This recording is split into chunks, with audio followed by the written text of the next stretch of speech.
Die skrif wat ek vanmôre met u wou deel, en ek gaan letterlik net by daai spesifieke skrif stil staan.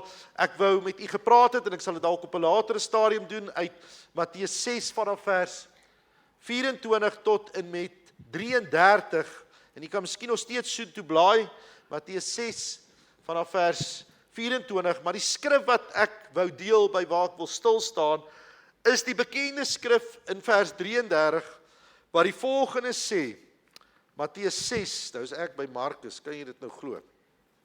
Groot verskil, né?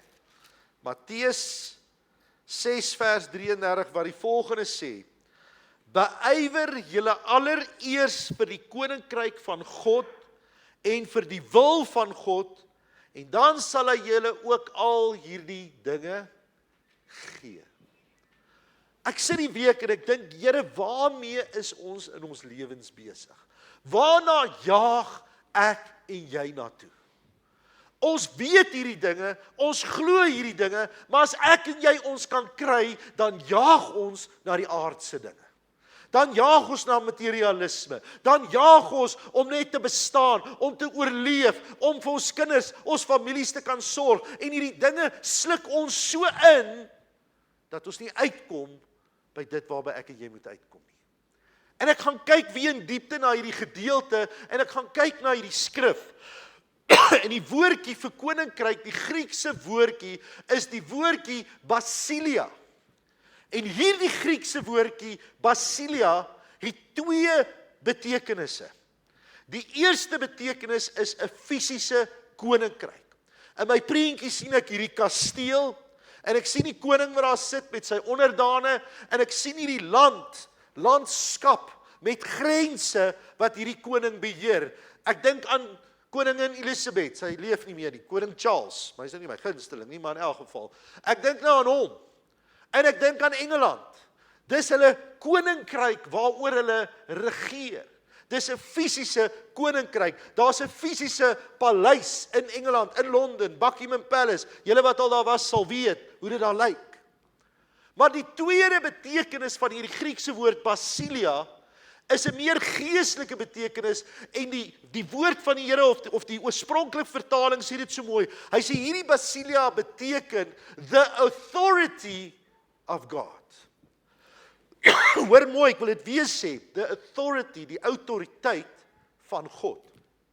Hierdie basilia beteken ook kingdom principles, kingdom norms. En dan gaan hy verder, dan sê hy hierdie basilia beteken the character and the attitude of God. Is dit nie mooi nie? So waarvoor moet ek en jy ons vanmôre beywer? Ek en jy moet ons beywer vir die basilia van God. Ons moet ons beywer vir die karakter van God. Ons moet ons beywer vir die gesindheid, die attitude van God. Ons moet ons beywer vir sy beginsels, vir sy waardes. En wat is die konstitusie van hierdie koninkryk? Is die woord van God. Hier lees ons sy koninkrykswaardes, hier lees ons sy koninkryksbeginsels, hier lees ons wie God is, wat sy vaderhart is, wat sy gesindheid is teenoor ons, wat sy karaktereienskappe is, en ek en jy moet ons jaag en ons moet ons beywer vir die basilia, die koninkryk van God. Ja, daar kom 'n dag en daar kom 'n tyd wanneer ek en jy of deur die dood of deur die wederkoms van Christus fisies in sy koninkryk gaan wees. Amen. Sien jy uit na daardie dag? Ek sien uit na daardie dag. Maar hoor mooi, Jesus leer ons ook bid in die Onse Vader, Matteus 6 vers 9, hy sê, laat u koninkryk kom. Die dag toe ek en jy weergebore is, die dag toe God se Gees in ons kom woon, het sy koninkryk vir my gekom. Halleluja. Het sy basilia vir my gekom, het sy waardes, sy normes, sy koninkryksbeginsels, sy hart, sy gesindheid in my binneste kom woon. En die woord sê verder, dat ek my daarvoor sal beywer, God se koninkryk te soek en sy geregtigheid. Want wanneer ek weet dat God in my is, wanneer ek weet dat God in my woon, wanneer ek weet dat ek nou 'n gesant, 'n ambassadeur, 'n rep van hierdie koninkryk van God is, sal ek my nie bekommer oor al hierdie ander dinge nie, want God sorg vir my. Om bekommerd te wees, om angstig te wees, is eintlik maar om te sê, ek glo nie dat God vir my kan sorg nie. Ek glo nie dat God my voorsiener is nie. Ek glo nie dat God by magte is om my te kan genees, of om my omstandighede te kan verander, of vir my te kan voorsien nie. Dis eintlik wat jy sê, wanneer jy twyfel in God. Maar wanneer ek my beywer vir sy koninkryk, wanneer ek weet God is in my, wanneer ek tyd met hom spandeer, wanneer ek my oorgee aan die wil van God in my lewe, kom daar 'n goddelike vrede en 'n goddelike kalmte in my binneste met die wete, God is aan my kant, hy gaan my nooit los nie. Hy gaan my nie drop nie. Mense drop my, vriende drop my, familie drop my, God sal my nooit los nie. Hy sorg vir my. Ek hoef nie te stres, ek hoef nie bekommerd te wees oor die dag van môre nie. Die woord sê môre bring sy eie bekommernisse. Ek kan vir vandag leef en weet God sorg vir my. Dawid skryf in Psalm 37 vanaf vers 23, hy sê ek was jonk en ek was oud, maar nog nooit het ek die nageslag van 'n regverdige gesien vra vir 'n brood nie. Kan ek vanmôre sien wie hier is regverdig? Hoe is so paar? Here, kerkraad, ek gaan weer van vooraf bekering preek. Julle is in vir 'n ding. Hier is baie wat nie weet wat's regverdiging nie. As jy weergebore is, as jy tot bekering gekom het en jy's gewederbaar deur die Gees van God, is jy deur die bloed van die lam geregverdig om in God se teenwoordigheid in te gaan. You are now in right standing with God. Jy's geregverdig. Kan ek sien as jy nou al so bietjie meer regverdig is? Ek gaan bietjie moet preek oor dit. Ons is geregverdig deur die Here. En daarom kan ek as regverdige in sy teenwoordigheid wees. Daarom gaan ek as regverdige nooit honger hoef te wees nie, nooit bekommerd hoef te wees nie, want God sorg vir my. Amen. Dis nie te sê ek gaan miljoene hê nie, dis nie te sê ek gaan skatryk wees nie, prys die Here as dit so is. En mag ek vanmôre iets hier sê? Ons het 'n wanopvatting oor ryk mense. Kan ek daai wanopvatting vanmôre hier kom breek in die naam van Jesus? Ja, die woord sê dis moeiliker vir 'n ryk man om in die hemel te kom, maar ons dink dat ryk mense dien mammon. Het jy geweet as jy arm is en jy die hele dag worry oor geld, is jy besig om mammon te dien? Het jy dit geweet? Dan's geld jou God. Want geld neem jou lewe oor. Jy dink net aan dit. Jy dink net, waar gaan ek die volgende dit in die hande kry? Hoe gaan ek dit kan doen? Hoe gaan ek dit kan betaal? En mammon is besig om jou lewe oor te vat. En jy dink is net ryk mense. Hier's baie van ons hier vanmôre wat mammon dien. Want ons gee hom die plek in ons lewens. Daar's niks fout met geld nie. Daar's niks fout vanmôre as ek 'n R100 hier hou met die R100 nie. Dis die persoon agter die R100. Dis hoe ek en jy dit hanteer. Dis hoe ek en jy dit bestuur. Dis die vertroue wat ek in God plaas. Om te sê, Here, ek glo in U. Ek vertrou op U. Ek vertrou nie op wêreldse stelsels en sisteme nie. U is my voorsiener. En ook op 'n plek te kom vanmôre om vergenoeg te wees, om tevrede te wees met wat ek het en waar ek is. En nie na my buurman te kyk, ag Here, kan ek nie ook maar so Prado of Fortuner of Everest of whatever ry nie. Here, ek is tevrede met wat ek het. En dit wat ek het, hanteer ek na die beste van my vermoë. Bestuur ek na die beste van my vermoë, want U vertrou dit aan my toe. En U sal vir my gee wat ek nodig het wanneer dit nodig is. God is die bron, nie mense nie. Met alle respek, U is nie my bron vanmôre nie. Die Here is. Hoor jy wat ek sê? En ek is vanmôre 'n lewende getuie van hoe die Here in my lewe al vir ons gesorg het. Ek vertel net gister vir iemand, Ons was nie in die bediening, vars in die bediening. Michaela was nog nie gebore nie. Jan het nog nie gewerk nie. Jong pastore daar aan die rand. En ons by die Saterdag Rustenburg toe, ek moet klank vir die kerk gaan haal, en ons het nie 'n sent om petrol in te gooi nie. Nie 'n sent nie. Ek sê, my vrou, wat nou? Ons moet ry, hoe gaan ons maak? Jan sê, bid, vertrou die Here. Ek kyk ons so en ek sê, is jy mal? Sy sê, sjoe, is jy die pastoor of wie is jy? Jy sien, dis ook om die Here vir my so vrou gegee het. Sy sê, bid. Ja, en ek loop in die huis en ek bid. Ek sê, Here, ek weet nie hoe gaan jy dit doen nie, maar ek moet ry, ons moet gaan, ons moet hierdie goed gaan haal. En ek's nog trots, ek gaan nie iemand bel en sê ek soek geld of petrol nie. En hier agter die buurman bel, hy sê, hy wil 'n woordeboek leen en ek strip my en ek wip my ook nog Adolf, wat hy nou hier in my gebedstyd kom pla. Ek sê, ag Jan, waar is die woordeboek? Het ek net vir die ouetjie die ding vat. En sy haal die woordeboek so uit en ek gaan en toe ek hom so oor die muur wil gee, sien ek hier steek iets uit en is R100. R100, 20 jaar terug, kon ons Rustenburg toe ry en ons het toch KFC gekoop, ek beloof julle. Genuine, met 'n Volkswagen Polo. Ek sê, Here, hoe kan dit wees? Ek sê, Jan, waar kom hierdie vandaan? Sy sê, ek weet nie of ek het op 'n stadium daar gebeur het nie. Ek sê, wel, die Here het dit voorsien, halleluja. God kan deur 'n woordeboek geld voorsien. Weet jy dit? God kan op enige manier voorsien. Hy's God. Wat ek vanmôre vir jou wil sê is glo. Vertrou in hom. Ek kan jou met baie stories vanmôre ophou oor hoe die Here in ons lewens voorsien in alle opsigte. Maar wat ek vanmôre vir jou wil sê is, hou op stres. Mag ek vir jou die Engels lees? Hy sê dit so mooi en ek wil daarmee afsluit. Ek het gesê ek gaan jou nie lank ophou vanmôre nie. Nou net daar kom. Ek wil die Engels vir jou lees.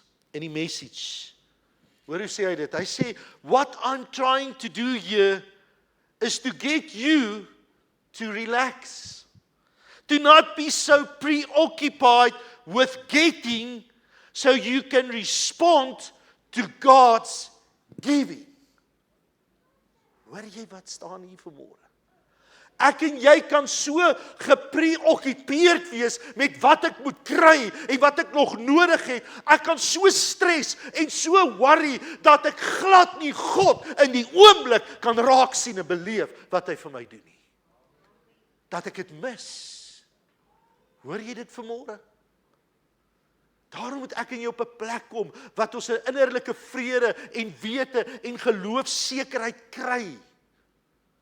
Te sê, Here, U sorg. En ek sien elke ding wat U in my lewe raak doen. People who don't know God and the way He works fuss over these things. But you know both God and how He works. Steep your life in God reality, God initiative, God provisions. Don't worry about missing out. You'll find all your everyday human concerns will be met. Moenie God mis in die oomblik, oor dat jy so worry oor al hierdie ander dinge nie. Jaag God se koninkryk na. Jaag sy wil na, jaag sy waardes na, jaag sy beginsels na, jaag sy woord na, jaag sy teenwoordigheid na. Hy gaan vir jou alles gee wat jy nodig het. Amen. Kan ons die oë sluit daar waar ons is vir 'n oomblik. Terwyl Armand saggies vir ons speel. Miskien is jy vanmôre hier en jy sê, Wouter, ek stres so. Dinge gaan so rof by my. Ek is op moedverloorse vlakte. Ek het by 'n muur uitgekom, het voel vir my, ek kan nie verder nie. Ek het die Here nodig vanmôre. Ek het nodig om in sy koninkryk in te stap. Ek het nodig om in sy teenwoordigheid in te stap. Ek het nodig om te relax, soos die Engelsman sê. Ek het nodig vanmôre om te sê, let go and let God. As dit jy is, wil jy nie daar waar jy sit op jou voete staan, en ons wil vanmôre saam met jou bid. Dankie Jesus. Ek wil vanmôre 'n proklamasie maak. Die wêreld sê, die realiteit sê, dit gaan rof daar buite, dit gaan moeilik daar buite met die ekonomie. Dinge is rof, dinge is die mekaar. Ek wil vanmôre 'n proklamasie maak om te sê, Die Here se ekonomie werk anders as die wêreld se. God se ekonomie sê, hoe meer jy gee, hoe meer sal jy ontvang. Wie karig saai, sal karig maai. Maar wie volop saai, sal volop maai. Dis hoe God se ekonomie werk. En ek wil vanmôre oor jou kom spreek, goedheid, guns en voorspoed in hierdie moeilike tye. Ek wil vanmôre dit in jou besigheid, ek wil dit in jou werksomstandighede, ek wil dit in jou finansies, ek wil dit in jou gesondheid, ek wil dit in jou daaglikse wandel kom inspreek en proklameer. Goedheid en guns sal jou volg al die dae van jou lewe. Ten spyte van wêreldomstandighede, want juis omdat God se goedheid en sy guns in deur jou lewe opereer, gaan die wêreld iets anders by jou sien en sê, "But I want that." En dis dan wanneer jy Jesus vir hulle kan gee. Dis 'n getuienis. Amen. Kom ons strek ons hande uit vanmôre. En ek wil hê ons gaan dit andersom doen vanmôre. Ek gaan nie bid nie, jy gaan bid vanmôre. Ek gaan saam met jou bid. Daar waar jy is, strek jou hande uit en begin die Here aanroep en spreek dit. Spreek daardie goedheid, spreek daardie guns. Psalm 23 oor jou lewe, oor jou omstandighede. Begin die Here loof, begin hom prys, begin vir hom dankie te sê. Dankie Here dat u guns my sal volg al die dae van my lewe. Dankie Here dat u 'n feesmaal voor my teestanders voorberei en dat ek in die aangesig van my teestanders aan hierdie feesmaal kan sit en u goedheid en guns en teenwoordigheid kan geniet. Dankie Here dat u saam met my deur die dal van doodskaduwee gaan. Dankie dat u lig vanmôre helder skyn in my donker omstandighede. Dankie vir u heerlikheid vanmôre, Here. Dankie dat u God van voorsiening is. Dankie dat u die pad voor my oop kloof vanmôre. Here, dankie dat dit wat vir my gesteel is vanmôre 7voudig teruggegee sal word. Here, ek eis vanmôre my blydskap terug. Ek eis my vrede terug. Ek eis dit wat vir my gaan vat is in die naam van Jesus Christus. Begin dit te doen daar waar jy is. Eis dit terug. Eis dit terug. Neem autoriteit, neem gesag in die naam van Jesus Christus. Hy is God en alles is by hom moontlik. Jy is sy kind, jy is sy seun, jy is sy dogter. En hy het vir jou die beste in gedagte vanmôre. Stand your ground in the name of Jesus. Dankie Here. Begin hom loof, waar jy is, begin hom loof. Begin net sê, dankie Jesus. Dankie Here vir u goedheid guns. Ek loof u, ek prys u, ek aanbid u Here. Halleluja, halleluja. Dankie Jesus, u is groot, u is goed, u is wonderbaar. Dankie dat jy ingeskakel het op ons regstreekse uitsending. Indien jy enige vrae of gebedsversoeke het, is jy welkom om die volgende nommers op hierdie skerm te kontak. Ons wil jou graag bedien in hierdie tyd na die beste van ons vermoë. Jy is ook welkom om te saai in hierdie bediening op die volgende maniere, deur middel van SnapScan of EFT. Ons waardeer elke bydrae en spreek die Here se rykste seën uit oor jou en jou gesin.